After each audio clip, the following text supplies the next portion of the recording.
All right, let's continue on with the aeroformalism and then a very important concept today. Let me put the screen again, and then we can take it from there. All right, this is where we were last time. This is, I said radical cations. So we did aeroformalism. We said if A and B can cleave heterolytically with a full arrow, it leads to charges. If it cleaves homolytically with fishhook arrows, leads to radicals, right? And then we finished off by saying that if a single bond cleaves homolytically, it gives you two different radicals, one and the other, right? Whereas if a double bond cleaves homolytically, it gives you a diradical. If you're confused with these concepts, just go back. We are covering quite a bit of interesting ground here. And those of you, of course, who know this, it's kind of pretty basic, but that's the way electrons dance.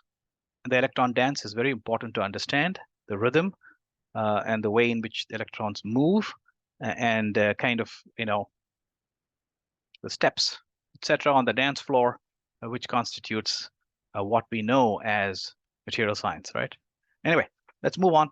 And so, important concept here, after fishhook arrows, very important for the class, is suppose you have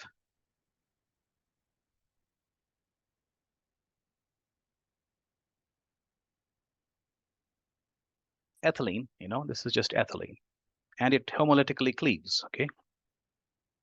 What do you get? You get the diradical, right? As we talked about previously.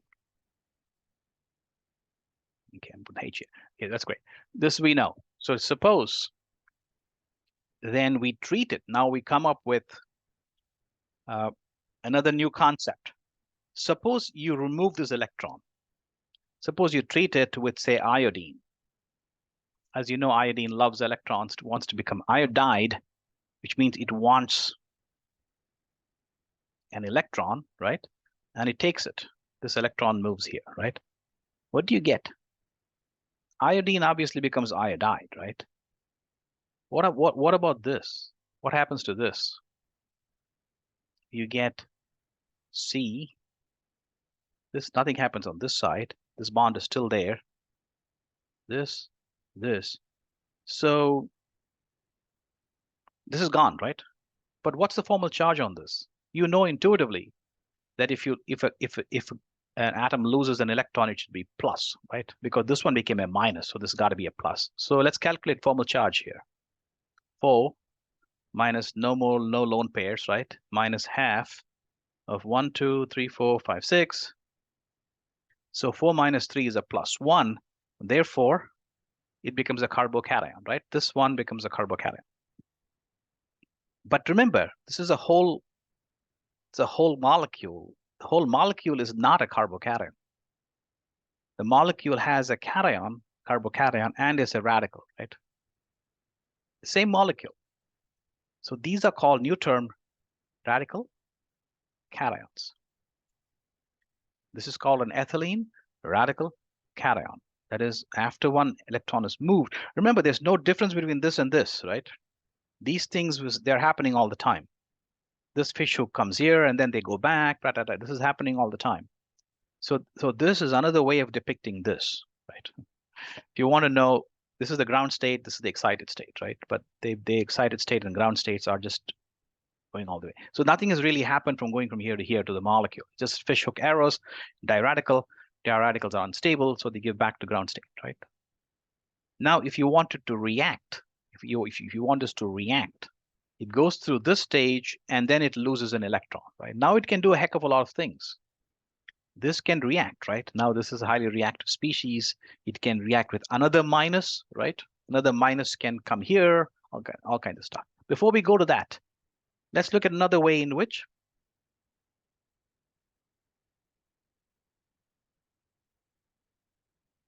suppose you want to add an electron to this. How do you even think of this? This is all the bonds are 1, 2, 3, 4. How can you add an electron to a completely satisfied stuff, right? You remove one. It's what we did here, right? We removed an electron here. Suppose you have to add it. How do you see? The question is, how can you actually see or understand addition of an electron to a double bond? Lots of students have trouble seeing that, they memorize it. What I have done is, in my learning, what you have to imagine is going through the same thing first, right? It's doing the homolytic cleavage here. Imagine that it's doing this. What would you have? You get the same diradical, right, as there. This is going back and forth. You can add an electron to either of these carbons, right? Suppose you added an electron to this.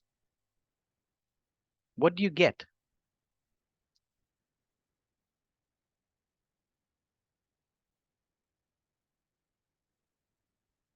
Right?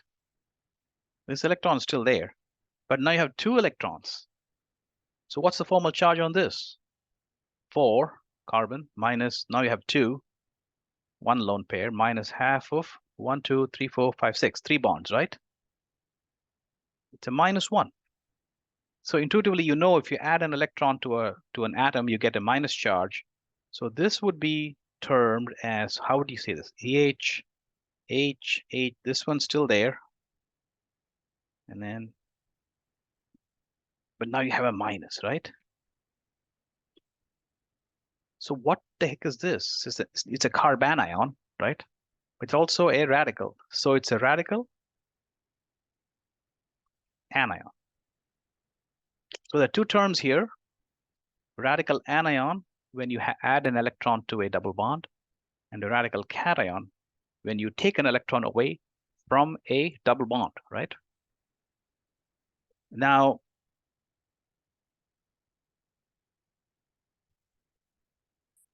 what do you do? These are all reactive species. Radical cations